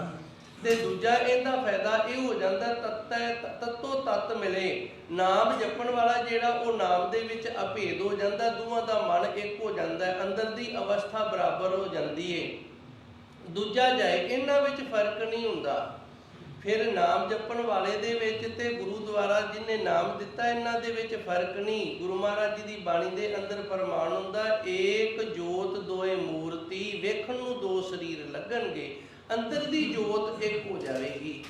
ਏਕ ਜੋਤ ਦੋਏ ਮੂਰਤੀ, ਜੋਤ ਹੈ ਜਿਹੜੀ ਇੱਕ ਹੋ ਗਈ ਅੰਦਰ, ਦੋਵਾਂ ਦੀ ਜੋਤ ਇਕਾਗਰਤਾ ਹੀ ਵਾਲੀ ਹੋ ਗਈ ਏ, ਤੇ ਮੂਰਤੀਆਂ ਜਿਹੜੇ ਸਰੀਰ ਦੇ ਨਾ ਇਹ ਦੋ ਹੋ ਗਏ ਨੇ। ਦੂਜਾ ਜਾਏ, ਇਹਨਾਂ ਦੇ ਅੰਦਰ ਦਾ ਦ્વੈਤ ਜਿਹੜਾ ਦੋ ਸਨ ਨਾ, ਉਹ ਖਤਮ ਹੋ ਗਿਆ। ਇਕਤ ਕਰ ਆਨੇ, ਇੱਕ ਥਾਂ ਤੇ ਇੱਕ ਟਿਕਾਓ ਦੇ ਵਿੱਚ ਇਹ ਦੋਵੇਂ ਨਾਮ ਦੇ ਵਿੱਚ ਟਿਕ ਗਏ ਨੇ। ਬੋਲੇ ਪਵਨਾ ਗਗਨ ਗਰਜੇ, ਫਿਰ ਨਾਮ ਜਿਹੜਾ ਹੈ ਉਹ ਸਵਾਸਾਂ ਦੇ ਨਾਲ ਜਪਦਿਆਂ 10ਵਾਂ ਦਵਾਰ ਖੁੱਲ ਜਾਂਦਾ, ਤੇ ਨਾਦ ਧੁਨ ਜਿਹੜੀ ਉਹ ਚੱਲ ਪੈਂਦੀ ਹੈ। ਇਸ ਤਰ੍ਹਾਂ ਨਿਹਚਲ ਪ੍ਰਭੂ ਪਰਮਾਤਮਾ ਦੇ ਵਿੱਚ ਗਿਆਨ ਵਾਲੀ ਅਵਸਥਾ ਵਾਲੇ ਹੋ ਕੇ ਨਾ ਉਹ ਅਭੇਦ ਹੋ ਜਾਈਦਾ ਹੈ ਜੀ। ਅੰਤਰ ਸੁਨੰ ਬਾਹਰ ਸੁਨੰ, ਤੇ ਭਵਨ ਸੁਨੰ ਸੁਨੰ। ਜਿਵੇਂ ਨਾ ਧੰਨ ਗੁਰੂ ਨਾਨਕ ਦੇਵ ਜੀ ਸੱਚੇ ਸਤਿਗੁਰੂ ਨੇ ਇਹਨਾਂ ਨੂੰ ਇੱਕ ਸਿਧਾਂਤ ਦਿੱਤਾ ਹੈ, ਤੇ ਇਹ ਬੜੇ ਚਲਾਕ ਨੇ, ਬੜੇ ਚਤਰ ਨੇ। ਇਹਨਾਂ ਨੇ ਉਸ ਸਿਧਾਂਤ ਦੇ ਵਿੱਚੋਂ ਹੀ ਇਹ ਸਵਾਲ ਕੱਢ ਲਿਆ ਹੈ। ਅੰਤਰ ਸੁਨੰ, ਸੁਨੰ ਦਾ ਅਰਥ ਵੀ ਅਪੁਰ ਹੈ, ਅੰਦਰ ਫੁਰਨਾ ਹੀ ਨਾ ਬਣੇ। ਸੁਨ ਜਿਹੜਾ ਹੈ, ਇਹਦੇ ਗੁਰਬਾਣੀ ਦੇ ਅੰਦਰ ਨਾ ਕਈ ਪ੍ਰਕਾਰ ਦੇ ਅਰਥ ਨੇ, ਤੇ ਕਈਆਂ ਅਰਥਾਂ ਦੇ ਰੂਪ ਦੇ ਵਿੱਚ ਆਇਆ ਹੈ। ਇਹ ਸ਼ਬਦ ਹੈ ਜਿਹੜਾ ਇਹ ਸੰਸਕ੍ਰਿਤੀ ਦੇ ਵਿੱਚੋਂ ਆਇਆ ਹੈ। ਜਿਵੇਂ ਸਹਿਭੰਗ ਸ਼ਬਦ ਜੋ ਮੂਲ ਮੰਤਰ ਦੇ ਅੰਦਰ ਆਪਾਂ ਹਰ ਰੋਜ਼ ਪੜ੍ਹਦੇ ਹਾਂ, ਉਹ ਸ਼ੰਭੂ ਸ਼ਬਦ ਤੋਂ ਆਇਆ ਹੈ। ਸ਼ੰਭੂ ਦਾ ਅਰਥ ਹੁੰਦਾ ਸੁਤੇ ਪ੍ਰਕਾਸ਼, ਤੇ ਸਹਿਭੰਗ ਦਾ ਅਰਥ ਵੀ ਸੁਤੇ ਪ੍ਰਕਾਸ਼ ਹੈ।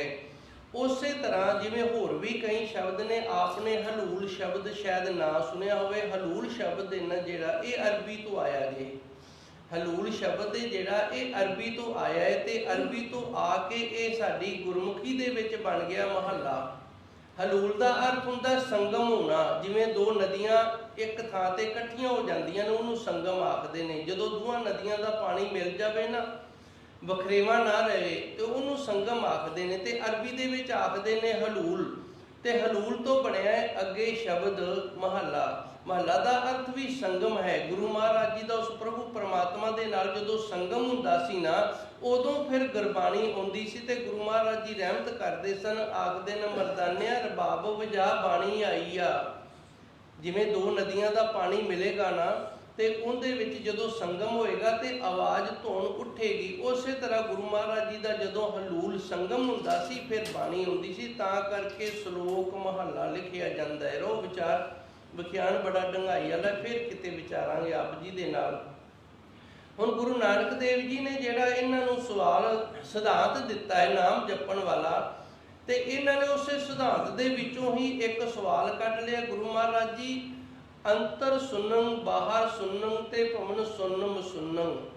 ਅੰਤਰ ਸੁਨੰ, ਅੰਦਰ ਵੀ ਅਪੁਰ ਹੋ ਜਾਵੇ ਤੇ ਬਾਹਰ ਵੀ ਅਪੁਰ ਹੋ ਜਾਵੇ, ਤੇ ਤਿੰਨਾਂ ਭਵਨਾਂ ਦੇ ਵਿੱਚ ਜਿਹੜਾ ਉਹ ਪ੍ਰਭੂ ਪਰਮਾਤਮਾ ਹੈ ਨਾ ਅਪੁਰ, ਉਹਦੇ ਵਿੱਚ ਫਿਰ ਇਸ ਅਪੁਰ ਅਵਸਥਾ ਨੂੰ ਪ੍ਰਾਪਤ ਕੀਤਾ ਜਾਂਦਾ ਹੈ ਜੀ। ਚੌਥੇ ਸੁਨ ਜੋ ਨਰ ਜਾਣੈ ਕਾਕੋ ਪਾਪ ਨ ਪੁੰਨੰ। ਅੰਤਰ ਸੁਨੰ, ਸਾਡੇ ਅੰਦਰ ਵੀ ਅਪੁਰ ਪ੍ਰਭੂ ਪਰਮਾਤਮਾ ਹੈ, ਬਾਹਰ ਵੀ ਉਹ ਪ੍ਰਭੂ ਪਰਮਾਤਮਾ ਹੈ। ਤ੍ਰਿਭਵਨ ਤਿੰਨ ਲੋਕ ਮੰਨੇ ਗਏ ਨੇ, ਪਤਾਲ ਧਰਤੀ ਤੇ ਅੱਗੇ ਆਕਾਸ਼ ਸਵਰਗ ਆਖ ਦਿੰਦੇ ਨੇ। ਇਹਨਾਂ ਦੇ ਵਿੱਚ ਵੀ ਸੁਨੰ, ਉਹ ਪ੍ਰਭੂ ਪਰਮਾਤਮਾ ਜਿਹੜਾ ਉਹ ਅਪੁਰ ਹੈ, ਤੇ ਅਪੁਰ ਹੁੰਦਾ ਹੋਇਆ ਵੀ ਉਹ ਚੇਤਨ ਹੈ, ਜੜ ਨਹੀਂ। ਇਹਨੂੰ ਥੋੜਾ ਜਿਹਾ ਇਹਨੂੰ ਵੀ ਸਮਝਣਾ ਪੈਗਾ। ਸੁੰਨ ਦਾ ਅਰਥ ਹੁੰਦਾ ਹੈ ਜੜ ਹੋ ਜਾਣਾ। ਜਿਵੇਂ ਸਾਡੀ ਲੱਤ ਸੁੰਨ ਹੋ ਗਈ ਹੈ ਨਾ, ਇਹ ਜੜ ਹੋ ਗਈ ਹੈ। ਤੇ ਜੜ ਦਾ ਅਰਥ ਹੁੰਦਾ ਹੈ ਇਹਨੂੰ ਫਿਰ ਦੁੱਖ ਦਰਦ ਕੁਝ ਵੀ ਮਹਿਸੂਸ ਨਹੀਂ ਹੁੰਦਾ। ਇਹਦੇ ਤੇ ਅਸੀਂ ਚੁੰਡੀਆਂ ਵੱਢੀਏ ਤੇ ਫਿਰ ਵੀ ਪਤਾ ਨਹੀਂ ਲੱਗਦਾ ਵੀ ਇਹ ਅਸੀਂ ਸਾਨੂੰ ਕੋਈ ਚੁੰਡੀ ਵੱਢ ਰਿਹਾ ਕਿ ਨਹੀਂ ਵੱਢ ਰਹੇ। ਇਹ ਸੁੰਨ ਹੋ ਰਹੀ ਹੈ। ਜਦੋਂ ਵੀ ਡਾਕਟਰ ਨੇ ਕਿਸੇ ਅੰਗ ਨੂੰ ਕੱਟਣਾ ਹੁੰਦਾ ਨਾ, ਉਹਨੂੰ ਪਹਿਲਾਂ ਸੁੰਨ ਕਰਦੇ ਨੇ, ਟੀਕਾ ਲਾ ਦਿੰਦੇ ਨੇ, ਅੰਗ ਸੁੰਨ ਹੋ ਜਾਂਦਾ। ਜਦੋਂ ਸੁੰਨ ਹੋ ਗਿਆ ਉਹ ਜੜ ਹੋ ਗਿਆ। ਜਿਹੜਾ ਜੜ ਹੋ ਜਾਂਦਾ ਉਹਦੇ 'ਚ ਦਰਦ ਨਹੀਂ ਹੁੰਦੀ। ਅੰਤਰ ਸੁਨੰਗ ਬਾਹਰ ਸੁਨੰਗ ਤ੍ਰਿਭਵਨ ਸੁਨਮ ਸੁਨੰਗ। ਅੰਤਰ ਸੁਨੰਗ, ਉਹ ਪ੍ਰਭੂ ਪਰਮਾਤਮਾ ਅੰਦਰ ਵੀ ਅਪੁਰ ਹੈ, ਬਾਹਰ ਵੀ ਅਪੁਰ ਹੈ, ਤਿੰਨਾਂ ਭਵਨਾਂ ਦੇ ਵਿੱਚ ਵੀ ਅਪੁਰ ਹੈ। ਮਸੁਨੰਗ ਦਾ ਅਰਥ ਹੈ ਅਪੁਰ ਹੁੰਦਾ ਹੋਇਆ ਵੀ ਉਹ ਚੇਤਨ ਹੈ। ਇਹ ਨਹੀਂ ਵੀ ਉਹਨੂੰ ਸੋਝੀ ਨਹੀਂ, ਸੁਣਨੇ ਜਿਹੜਾ ਉਹਨੂੰ ਸੋਝੀ ਨਹੀਂ ਰਹਿੰਦੀ, ਭਾਵ ਚੇਤਨਤਾ ਹੀ ਨਹੀਂ ਰਹਿੰਦੀ, ਉਹਨੂੰ ਸੋਝੀ ਨਹੀਂ ਰਹਿੰਦੀ। ਜੇ ਸੋਝੀ ਹੋਏਗੀ ਤੇ ਦਰਦ ਹੋਏਗੀ, ਜੇ ਸੋਝੀ ਨਹੀਂ ਤੇ ਫਿਰ ਦਰਦ ਨਹੀਂ ਹੋਏਗੀ। ਉਹ ਪ੍ਰਭੂ ਪਰਮਾਤਮਾ ਜਿਹੜਾ ਹੈ ਅਪੁਰ, ਉਹਦੇ ਅੰਦਰ ਫੁਰਨਾ ਕੋਈ ਨਹੀਂ ਆਉਂਦਾ, ਪਰ ਉਹ ਚੇਤਨ ਸਰੂਪ ਹੈ ਜੀ। ਚੌਥੇ ਸੁਣਨੇ ਜੋ ਨਰ ਜਾਣੇ। ਇਸ ਤਰ੍ਹਾਂ ਉਸ ਅਪੁਰ ਪ੍ਰਭੂ ਪਰਮਾਤਮਾ ਦੀ ਚੌਥੀ ਅਵਸਥਾ ਜਿਹੜੀ, ਜਿਹਨੂੰ ਤੁਰਿਆ ਅਵਸਥਾ ਵੀ ਆਖਿਆ, ਨਿਰਵਾਣ ਪਦਵੀ ਵੀ ਆਖਿਆ, ਜੇ ਕੋ ਉਹਨੂੰ ਜਾਣ ਲਵੇ ਨਾ ਤਾਂ ਕੋ ਪਾਪ ਨਾ ਪੁੰਨ, ਫਿਰ ਉਹਨੂੰ ਪਾਪ ਤੇ ਪੁੰਨ ਨਹੀਂ ਲੱਗਦਾ। ਉਹ ਪਾਪ ਤੇ ਪੁੰਨ ਤੋਂ ਰਹਿਤ ਹੋ ਜਾਂਦਾ ਹੈ ਜੀ। ਕਟ ਕਟ ਸੁਨ ਕਾ ਜਾਣੈ ਭੇਓ। ਜੋ ਸਾਰਿਆਂ ਦੇ ਅੰਦਰ ਅਪੁਰ ਪ੍ਰਭੂ ਪਰਮਾਤਮਾ ਹੈ, ਜੇ ਉਹਦਾ ਅਸੀਂ ਭੇਤ ਜਾਣਨਾ ਕਰੀਏ ਜੀ। ਆਦ ਪੁਰਖ ਨਿਰੰਜਨ ਦੇਓ। ਤੇ ਉਹ ਅਨਾਦਿ ਅਕਾਲ ਪੁਰਖ ਵਾਹਿਗੁਰੂ ਹੈ, ਮੈਲ ਤੋਂ ਰਹਿਤ ਹੈ। ਤੇ ਦਿਓ ਦਾ ਅਰਥ ਹੁੰਦਾ ਪ੍ਰੇਰਕ, ਰਸਤਾ ਵਿਖਾਉਣ ਵਾਲਾ। ਉਹ ਸਾਨੂੰ ਰਸਤਾ ਵਿਖਾਉਣ ਵਾਲਾ ਹੈ ਜੀ। ਜੋ ਜਨ ਨਾਮ ਨਿਰੰਜਨ ਰਾਤਾ। ਤੇ ਇਹ ਹਾਲਤ ਦਾ ਪਤਾ ਉਹਨੂੰ ਲੱਗੇਗਾ ਜਿਹੜਾ ਗੁਰਮੁਖ ਪਿਆਰਾ ਪ੍ਰਭੂ ਪਰਮਾਤਮਾ ਦੇ ਨਾਮ ਦੇ ਵਿੱਚ ਰੰਗਿਆ ਹੋਇਆ ਹੈ। ਨਾਨਕ ਸੋਈ ਪੁਰਖ ਵਿਦਾਤਾ। ਤੇ ਉਹ ਮਨੁੱਖ ਹੈ ਨਾ ਜਿਹੜਾ, ਉਹ ਉਸ ਪ੍ਰਭੂ ਪਰਮਾਤਮਾ ਦਾ ਰੂਪ ਹੋ ਗਿਆ। ਵਿਦਾਤਾ ਕਹਿੰਦੇ ਨੇ ਕਰਮ ਲਿਖਣ ਵਾਲੇ ਨੂੰ। ਜੋ ਸਾਡੇ ਲੇਖ ਲਿਖਦਾ ਹੈ ਨਾ, ਉਹਨੂੰ ਵਿਦਾਤਾ ਆਖਿਆ। ਤੇ ਪੁਰਖ ਪਰਿਪੂਰਨ ਰੂਪ ਦੇ ਵਿੱਚ ਜੋ ਸਾਡੇ ਲੇਖਾਂ ਦੀ ਸੰਭਾਲ ਕਰਕੇ ਜੋ ਲਿਖਦਾ। ਮੈਂ ਇੱਕ ਵਾਰੀ ਥੋੜਾ ਜਿਹਾ ਇਸ ਪੌੜੀ ਨੂੰ ਨਾ ਫਿਰ ਸਮਝਾਉਣ ਦਾ ਯਤਨ ਕਰਾਂਗਾ। ਅੰਤਰ ਸੁਨੰਗ ਬਾਹਰ ਸੁਨੰਗ। ਸੁਣ ਦਾ ਅਰਥ ਹੈ ਅਫੁਰ, ਜਿੱਥੇ ਕੋਈ ਫੁਰਨਾ ਹੀ ਨਾ ਬਣੇ। ਹੁਣ ਸਾਡੇ ਅੰਦਰ ਜਦੋਂ ਕੋਈ ਫੁਰਨਾ ਨਹੀਂ ਬਣੇਗਾ ਤੇ ਫਿਰ ਅਸੀਂ ਜੜ ਹੋ ਜਾਵਾਂਗੇ। ਸਾਡੇ ਅੰਦਰ ਫੁਰਨਾ ਬਣਦਾ ਹੈ, ਫਿਰ ਅਸੀਂ ਪ੍ਰਸ਼ਾਦਾ ਛਕਣ ਜਾਂਦੇ ਹਾਂ। ਸਾਡੇ ਅੰਦਰ ਫੁਰਨਾ ਬਣਦਾ ਹੈ, ਫਿਰ ਅਸੀਂ ਪਾਣੀ ਪੀਣ ਵਾਸਤੇ ਉਤਾਵਲੇ ਹੁੰਦੇ ਹਾਂ। ਸਾਡੇ ਅੰਦਰ ਫੁਰਨਾ ਬਣਦਾ ਹੈ, ਫਿਰ ਸਾਨੂੰ ਕੰਮ ਦਾ ਚੇਤਾ ਆਉਂਦਾ ਹੈ। ਸਾਡੀ ਬੁੱਧੀ ਦੇ ਵਿੱਚ ਚੇਤੇ ਜਿਹੜਾ, ਉਹਦੇ ਵਿੱਚ ਜਦੋਂ ਚੇਤਾ ਆਉਂਦਾ ਹੈ ਕਿਸੇ ਕੰਮ ਦਾ, ਤੇ ਫਿਰ ਅੰਦਰੋਂ ਫੁਰਨਾ ਬਣਦਾ ਵੀ ਮੈਂ ਇਹ ਕੰਮ ਕਰਨਾ, ਤੇ ਫਿਰ ਆਪਾਂ ਉਧਰ ਤੁਰ ਪੈਂਦੇ ਹਾਂ। ਹੁਣ ਜੇ ਸਾਡੀ ਬੁੱਧੀ ਸੁੰਨ ਹੋ ਜਾਵੇ ਤੇ ਫਿਰ ਇਹ ਫੁਰਨੇ ਨਹੀਂ ਆਉਣਗੇ, ਚੇਤਾ ਨਹੀਂ ਆਏਗਾ, ਤੇ ਫਿਰ ਅਸੀਂ ਜੜ ਹੋ ਜਾਵਾਂਗੇ। ਜਿਵੇਂ ਰੁੱਖ ਨੇ ਇੱਕ ਥਾਂ ਤੇ ਖੜੇ ਨੇ, ਹੋ ਸਕਦਾ ਅਸੀਂ ਵੀ ਇੱਕ ਥਾਂ ਤੇ ਖੜੇ ਰਹਿ ਜਾਈਏ। ਜਿਹਨੂੰ ਕੋਮਣ ਆਖ ਦਿੰਦੇ ਨੇ ਵੀ ਬੰਦਾ ਨਾ ਕੋਮਣ ਦੇ ਵਿੱਚ ਗਿਆ ਚਲਾਏ।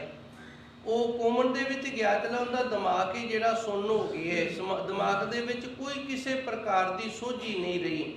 ਤੇ ਗੁਰੂ ਮਹਾਰਾਜ ਜੀ ਰਹਿਮਤ ਕਰਦੇ ਨੇ, ਅੰਤਰ ਸੁੰਨੰ ਬਾਹਰ ਸੁੰਨੰ ਤ੍ਰਿਭੁਵਨ ਸੁੰਨ ਮਸੁੰਨੰ। ਉਹ ਪ੍ਰਭੂ ਪਰਮਾਤਮਾ ਹੈ ਤਾਂ ਅਫੁਰ, ਉਹਦੇ ਅੰਦਰ ਫੁਰਨਾ ਸਾਡੀ ਤਰ੍ਹਾਂ ਕੋਈ ਨਹੀਂ ਆਉਂਦਾ। ਤੇ ਉਹ ਤਿੰਨਾਂ ਭਵਨਾਂ ਦੇ ਵਿੱਚ ਇਸੇ ਤਰ੍ਹਾਂ ਦੀ ਅਵਸਥਾ ਨਾ, ਪਰ ਉਹ ਜੜ ਨਹੀਂ ਹੈਗਾ ਭਈ ਉਹਨੂੰ ਕੋਈ ਖਿਆਲ ਹੀ ਨਹੀਂ, ਉਹਨੂੰ ਕੋਈ ਚੇਤਾ ਹੀ ਨਹੀਂ, ਉਹ ਜੜ ਤੋਂ ਰਹਿਤ ਹੈ, ਉਹ ਜੜ ਨਹੀਂ ਹੁੰਦਾ। ਚੌਥੇ ਸੁਣਨੇ ਜੋ ਨਰ ਜਾਣੇ, ਜਿਸ ਮਨੁੱਖ ਨੂੰ ਉਸ ਦੀ ਇਸ ਚੌਥੀ ਅਵਸਥਾ ਦਾ ਗਿਆਨ ਹੋ ਜਾਵੇ ਨਾ, ਜੇ ਕੋਈ ਜਾਣ ਲਵੇ ਤਾਂ ਕੋ ਪਾਪ ਨਾ ਪੁੰਨ, ਉਹ ਫਿਰ ਪਾਪ ਤੇ ਪੁੰਨ ਤੋਂ ਰਹਿਤ ਹੋ ਜਾਂਦਾ। ਨਾ ਉਹਨੂੰ ਪਾਪ ਲੱਗਦਾ ਹੈ ਤੇ ਨਾ ਹੀ ਉਹਨੂੰ ਪੁੰਨ ਲੱਗਦਾ ਹੈ। ਮਹਾਂਪੁਰਸ਼ਾਂ ਨੂੰ ਇੱਕ ਵਾਰੀ ਪੁੱਛਿਆ ਗਿਆ ਸੀ ਸੰਤ ਬਾਬਾ ਗੁਰਬਚਨ ਸਿੰਘ ਜੀ ਨੂੰ ਵੀ ਸੱਚੇ ਸਤਿਗੁਰ ਫਿਰ ਜਿਹੜੇ ਉਹ ਪਾਪ ਕਰਦਾ ਹੈ ਉਹ ਕਿੱਧਰ ਜਾਂਦੇ ਨੇ ਤੇ ਜਿਹੜੇ ਪੁੰਨ ਕਰਦਾ ਉਹ ਕਿੱਧਰ ਜਾਂਦੇ ਨੇ? ਕਿਉਂਕਿ ਕਰਮ ਤਾਂ ਬੀਜ ਏ, ਤੇ ਜਿਹੜਾ ਬੀਜ ਏ ਧਰਤੀ ਤੇ ਸੱਟਿਆ ਜਾਵੇ ਉਹ ਕਿਸੇ ਨਾ ਕਿਸੇ ਸਮੇਂ ਉੱਗਦਾ ਜ਼ਰੂਰ ਏ। ਹੋ ਸਕਦਾ ਉਹਦੀ ਅੱਜ ਰੁੱਤ ਨਾ ਹੋਵੇ, ਜਦੋਂ ਉਹਦੀ ਰੁੱਤ ਹੋਏਗੀ ਤੇ ਉਦੋਂ ਉੱਗੇਗਾ। ਅਸੀਂ ਵੇਖਦੇ ਹਾਂ ਸਾਡੀਆਂ ਫਸਲਾਂ ਦੇ ਵਿੱਚ ਜਿਹੜਾ ਰੁੱਤ ਦੇ ਅਨੁਸਾਰ ਨਾ ਘਾਹ ਫੂਸ ਜਿਹੜਾ ਖੇਤਾਂ ਦੇ ਵਿੱਚ ਉੱਗਦਾ ਹੈ, ਜਦੋਂ ਜਿੰਦੀ ਰੁੱਤ ਹੁੰਦੀ ਉੱਗ ਪੈਂਦਾ, ਜਿੰਦੀ ਰੁੱਤ ਨਹੀਂ ਹੁੰਦੀ ਨਹੀਂ ਉੱਗਦਾ।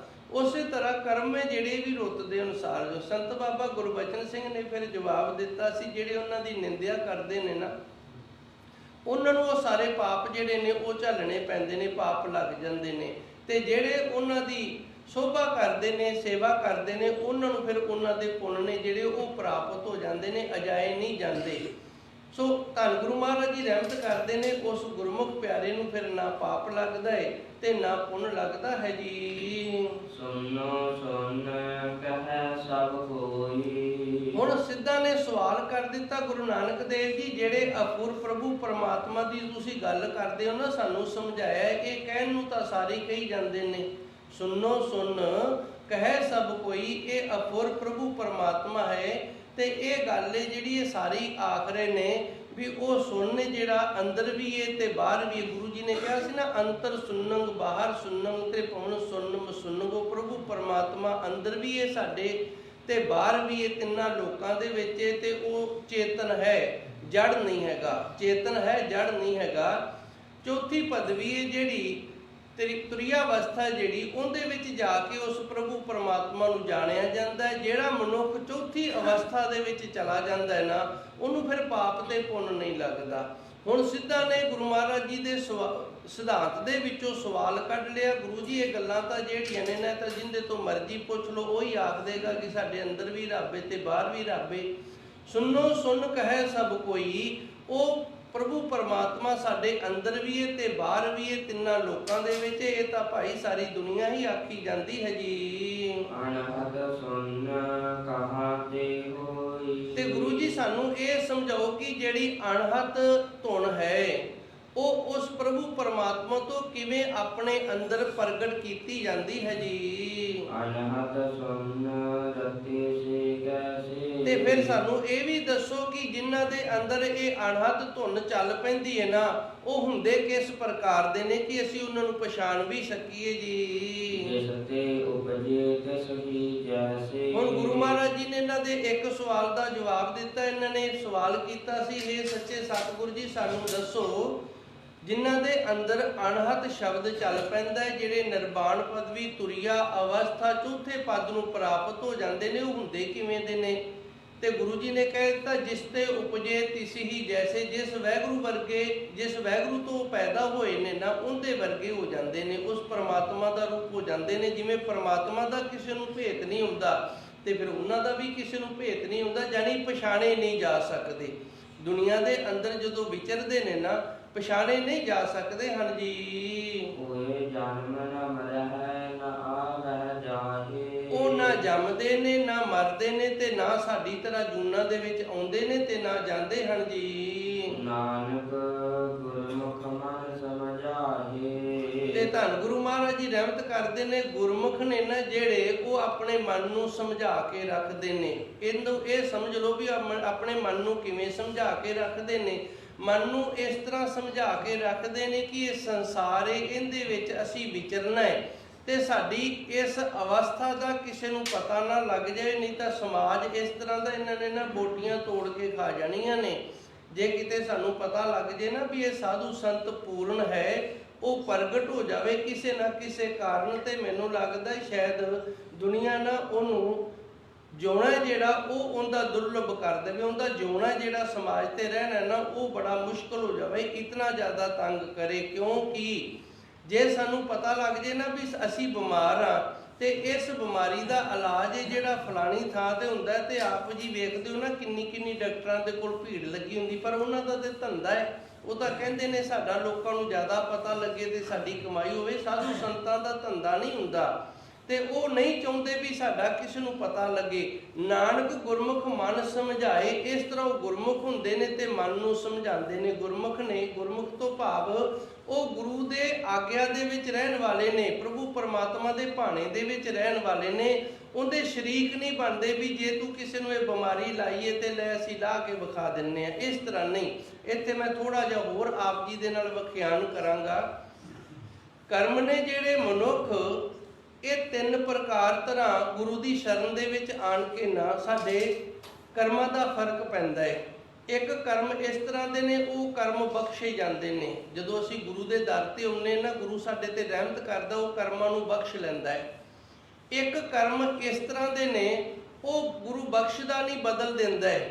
ਜਿਵੇਂ ਕਿਸੇ ਦੇ ਕਰਮਾਂ ਦੇ ਵਿੱਚ ਸੰਤਾਨ ਨਹੀਂ ਹੈਗੀ ਤੇ ਗੁਰੂ ਨੇ ਉਹਦੇ ਕਰਮ ਬਦਲ ਤੇ ਉਹਨੂੰ ਸੰਤਾਨ ਵਾਲਾ ਕਰਤਾ, ਇਹ ਕਰਮ ਬਦਲੇ ਗਏ ਨੇ। ਤੀਜੀ ਪ੍ਰਕਾਰ ਦੇ ਜਿਹੜੇ ਕਰਮ ਨੇ ਨਾ, ਉਹ ਕਰਮ ਹੁੰਦੇ ਨੇ, ਉਹ ਬਖਸ਼ੇ ਵੀ ਨਹੀਂ ਜਾਂਦੇ, ਬਦਲੇ ਵੀ ਨਹੀਂ ਜਾਂਦੇ, ਤੇ ਉਹ ਫਿਰ ਗੁਰੂ ਮਹਾਰਾਜ ਜੀ ਕਿਰਪਾ ਕਰਦੇ ਨੇ, ਆਪ ਲੈ ਲੈਂਦੇ ਨੇ। ਗੁਰੂ ਜਦੋਂ ਆਪ ਲੈ ਲੈਂਦਾ ਤੇ ਫਿਰ ਜਿਹੜਾ ਗੁਰੂ ਦਾ ਨਿੰਦਕ ਹੁੰਦਾ ਉਹਨੂੰ ਦੇ ਦਿੰਦਾ, ਲੈ ਵੀ ਹੁਣ ਤੂੰ ਭੋਗ। ਇੱਕ ਹੋਰ ਸਿਧਾਂਤ ਦੇ ਨਾਲ ਮੈਂ ਸਮਝਾਉਣ ਦਾ ਯਤਨ ਕਰਾਂ। ਜਿਵੇਂ ਕਿਸੇ ਗੁਰਮੁਖ ਪਿਆਰੇ ਨੇ ਨਾ ਕਿਸੇ ਦੇ ਨਾਲ ਠੱਗੀ ਮਾਰ ਕੇ ਉਹਦੇ ਤੋਂ ਵਾਹਵਾ ਸਾਰੇ ਪੈਸੇ ਨੇ ਜਿਹੜੇ ਉਹ ਬਟੋਰ ਲੈਣੇ। ਸਿਰਫ ਮੈਂ ਇੱਕ ਉਦਾਹਰਨ ਦੇ ਰਿਹਾ ਕਿ ਆਪ ਜੀ ਨੂੰ ਨਾ ਸਮਝ ਆ ਜਾਵੇ ਗੱਲ ਦੀ। ਮੇਰਾ ਕਿਸੇ ਦੇ ਨਾਲ ਕੋਈ ਵਾਸਤਾ ਨਹੀਂ ਹੈਗਾ, ਭਾਵੇਂ ਕੋਈ ਚੰਗਾ ਕਰੇ ਤੇ ਭਾਵੇਂ ਮਾੜਾ ਕਰੇ। ਮੈਂ ਇੱਕ ਚੌਂਕੀਦਾਰ ਹਾਂ ਤੇ ਆਪਣਾ ਫਰਜ਼ ਅਦਾ ਕਰ ਰਿਹਾ। ਹੁਣ ਇਹਨੇ ਕੀ ਕੀਤਾ ਹੈ, ਠੱਗੀ ਮਾਰੀ ਹੈ। 2-4 ਸਾਲ ਲੰਘ ਗਏ ਨੇ ਠੱਗੀ ਮਾਰੀ ਨੂੰ, ਤੇ ਅੱਜ ਇਹਨੇ ਬੋਰ ਖਰਾਬ ਹੋ ਗਿਆ, ਬੋਰ ਸ਼ੁਰੂ ਕਰਨ ਲੱਗ ਗਿਆ। ਇਹ ਜਦੋਂ ਬੋਰ ਸ਼ੁਰੂ ਕਰਿਆ ਤੇ ਬੋਰ ਇਹਦਾ ਰਾਸ ਹੀ ਨਹੀਂ ਆ ਰਿਹਾ। ਜਦੋਂ ਬੋਰ ਨਹੀਂ ਰਾਸ ਆ ਰਿਹਾ ਤੇ ਫਿਰ ਇਹ ਅਰਦਾਸਾਂ ਕਰਦਾ, ਫਿਰ ਵੀ ਬੋਰ ਰਾਸ ਨਹੀਂ ਆਉਂਦਾ। ਕਿਉਂ ਨਹੀਂ ਆਉਂਦਾ? ਉਦੋਂ ਤੱਕ ਉਹ ਬੋਰ ਰਾਸ ਨਹੀਂ ਆਏਗਾ ਜਦੋਂ ਤੱਕ ਉਸ ਦੇ ਘਰੋਂ ਉਹ ਸਾਰੀ ਮਾਇਆ ਨਹੀਂ ਨਿਕਲੇਗੀ। ਇਹ ਪਰਮਾਤਮਾ ਦਾ ਰੂਲ ਜੀ, ਵਾਹਿਗੁਰੂ ਦਾ ਰੂਲ ਹੈ। ਇਹ ਮਾਇਆ ਸਾਡੇ ਘਰੋਂ ਨਿਕਲੇਗੀ, ਭਾਵੇਂ ਬਿਮਾਰੀ ਪੈ ਕੇ ਨਿਕਲੇ, ਭਾਵੇਂ ਕਾਰਜ ਵਿਗੜ ਕੇ ਨਿਕਲੇ, ਕਿਸੇ ਨਾ ਕਿਸੇ ਤਰੀਕੇ ਦੇ ਨਾਲ ਇਹ ਮਾਇਆ ਜਿਹੜੀ ਸਾਡੇ ਘਰੋਂ ਨਿਕਲੇਗੀ। ਜਦੋਂ ਤੱਕ ਇਹ ਮਾਇਆ ਸਾਡੇ ਘਰੋਂ ਨਹੀਂ ਨਿਕਲੇਗੀ ਉਦੋਂ ਤੱਕ ਉਹ ਸਾਡਾ ਕਾਰਜ ਵੀ ਰਾਸ ਨਹੀਂ ਹੋਏਗਾ ਤੇ ਅਸੀਂ ਠੀਕ ਵੀ ਨਹੀਂ ਹੋਵਾਂਗੇ। ਆਪ ਜੀ ਨੇ ਵੇਖਿਆ ਕਈ ਬਿਮਾਰ ਹੋ ਜਾਂਦੇ ਨੇ, ਜਦੋਂ ਬਿਮਾਰ ਹੋ ਜਾਂਦੇ ਨੇ ਤੇ ਉਹਨਾਂ ਦਾ ਇਲਾਜ ਚੱਲਦਾ ਰਹਿੰਦਾ ਹੈ, ਨਾ ਹੀ ਉਹ ਮਰਦੇ ਨੇ ਤੇ ਨਾ ਹੀ ਠੀਕ ਹੁੰਦੇ ਨੇ।